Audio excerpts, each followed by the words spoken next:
Nanya spotnya apik lho, Mang. Apik tapi sing apik sing nepung. Ngeten sayane iso kaya kuali diwalik. Aduh, Mbak Ari. Halo Mas. Heeh. Wektale wirunggan alhamdulillah niki wau jane ya udan deres ning pinaringan dening Gusti niku terang meleh. Amin. Niki wau udane diguak ngidul rono Mas. Guak kaya gombal diguak. Lah timbangane ning kene kan mengganggu to. Oh iya, Gusti iki luwih ndene adil. Endi sing ngersake ya diparingi supaya lega penggalihe, manfaate sak mburine gelem bersyukur marang nikmate Gusti. Jenengan nggih pun bersyukur. Bersyukur no. Gara-gara gareng iki alhamdulillah aku wis iso. Aku wis iso adol omah lho. Jenengan gareng kok iso malah adol omah kudune mak yo dadi omah to ya. Adol omah terus iso kenek tak nggo tuku omah sing luwih apik. Ngono lho, Dik. Lah terus aku maknit ae. Dadi wong tanggapan rame kok terus adol omah. Adol omah tukoke sing luwih apik. Berkahe nang kono. Niki Mbok Bile uluk salam napa ajeng nembang riyin monggo.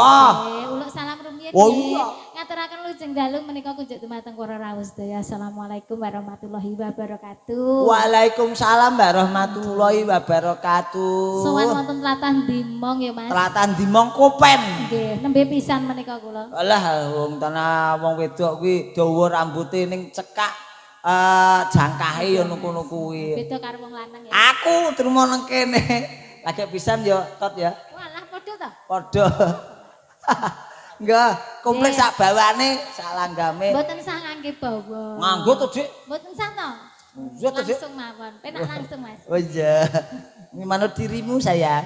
Nggih, kula tak nyopi langgamipun langgam sing rada awak. Oh iya.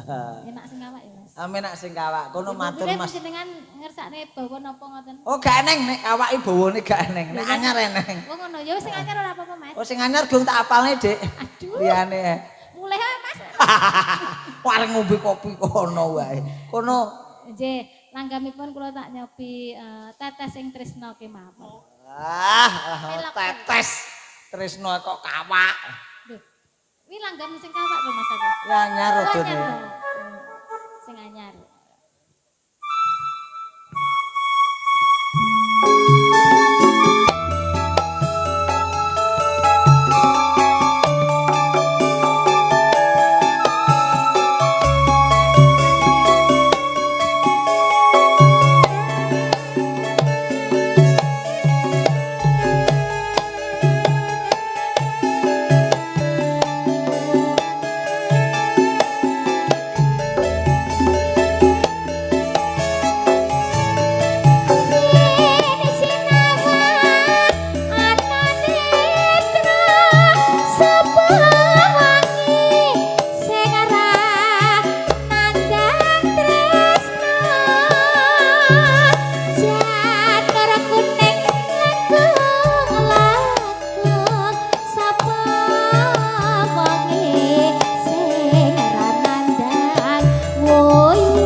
anu rasaku kok gak ene sing ora pas pada diriku.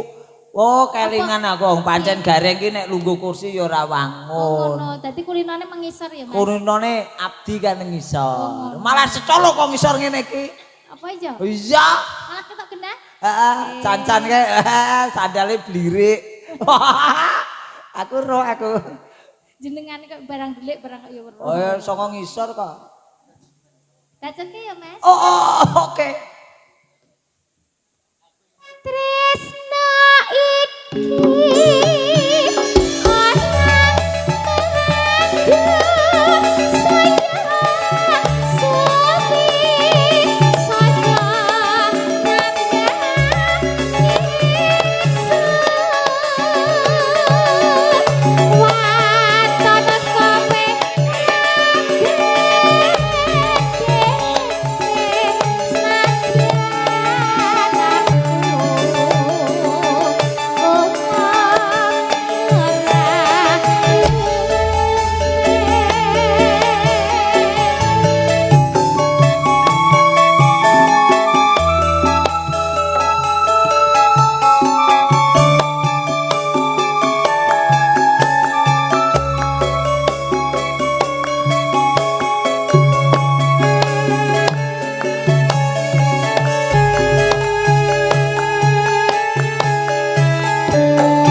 Pinter kok.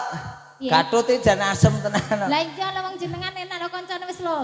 Keringete wis sak jagung-jagung jenengan ki muk Ngomong sapa wali lah ngomong Ya, kuwi. piye? Kudune jagonge wis sak keringet-keringet ngono lho. Nek keringete sak jagung-jagung njuk tak godhoke. Aku ora keringetan kok, Mas. Oh, gak keringetan. Aku hawane rumah saku kok adem ngono. Ndang ngotokno to keringetmu ndang. Rumah saku saking ademe ngantek ngembun. Malah nemen kuwi nek ngembun kowe. Terus ke laras kono. Tresno iki